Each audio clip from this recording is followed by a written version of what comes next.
With the UN warning it's a quarter of the people in Gaza who are at risk of famine, these aid trucks and this passage into the war zone are a lifeline, albeit an imperfect one. What we're seeing is aid going into Gaza by the truckload. But what we're not always seeing is it getting to the people who need it fast enough or getting into the right hands at all. They cannot collect and distribute. But aren't aid groups getting shot at over there? Is it fair to put that burden on them?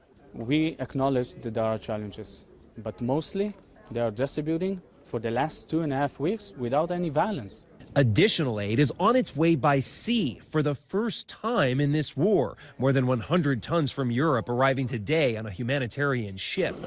But that's not slowing down Israel's potential assault into Rafah, even though the West and the Biden administration have warned against it. Today, Prime Minister Netanyahu approved plans both for an offensive and an evacuation of civilians.